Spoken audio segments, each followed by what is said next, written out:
सपने परिपूरक हैं और मनसवेद कहते हैं कि मनुष्य जैसा है, सपनों के बिना उसका जीना कठिन होगा। और वे एक अर्थ में सही हैं।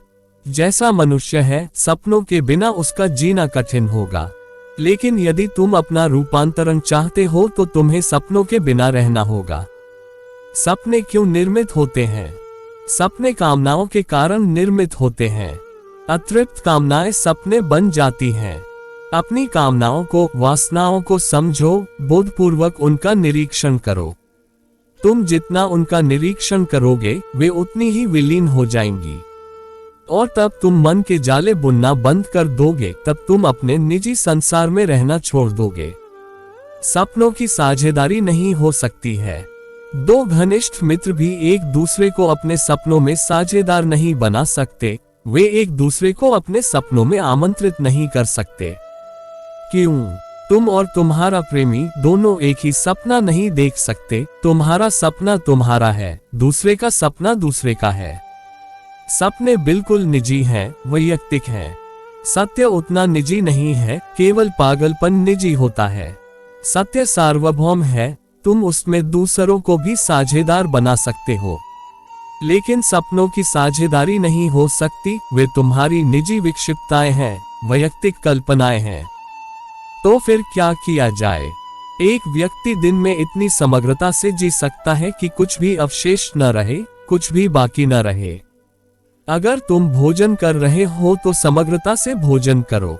इस समग्रता से भोजन का स्वाद लो, सुख लो कि रात में उसे किसी सपने में भोगने की जरूरत न पड़े।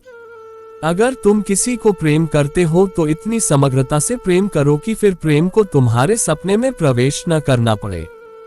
तुम दिन में जो भी करते हो उसे इतनी समग्रता से करो कि चित्त में कुछ भी अधूरा, कुछ भी अटका न रह जाए जिसे सपने में पूरा करना पड़े। इसे प्रयोग करो और कुछ महीनों के भीतर तुम्हारी नींद की गुणवत्ता बदल जाएगी। सपने कम से कम होने लगेंगे और नींद गहरी से गहरी होती जाएगी। और जब रात में सपने कम होंगे तो दिन में प्रक्षेपण भी कम हो जाएंगे। क्योंकि सच्चाई यह है कि तुम्हारी नींद जारी रहती है, तुम्हारे सपने चलते रहते हैं। रात में बंद आंखों के साथ और दिन में खुली आंखों के साथ सपने जारी रहते हैं।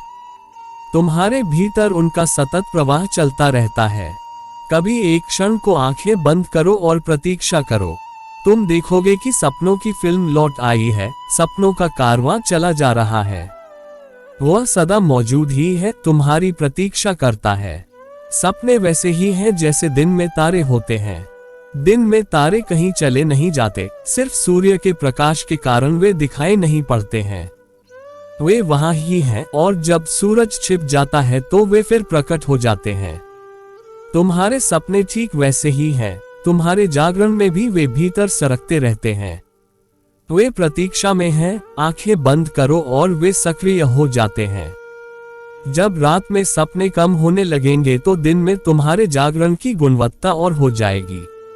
अगर तुम्हारी रात बदलती है तो तुम्हारा दिन भी बदल जाता है। अगर तुम्हारी नींद बदलती है तो तुम्हारा जागरण भी बदल जाता है। अब तुम ज्यादा सजग होंगे। जितने कम सपने भीतर दौड़ेंगे, तुम उतने ही कम सोए होगे। अब तुम चीजों को ज्यादा स्पष्ट, ज्यादा सीधे सीधे देख सकोगे। तो किसी चीज को अधूरा मत छोड़ो, यह पहली बात। और तुम जो भी कर रहे हो, उस कृत्य में पूरे के पूरे मौजूद रहो। उससे हटो मत, कहीं और मत जाओ। अगर तुम स्नान कर रहे हो तो वही रहो।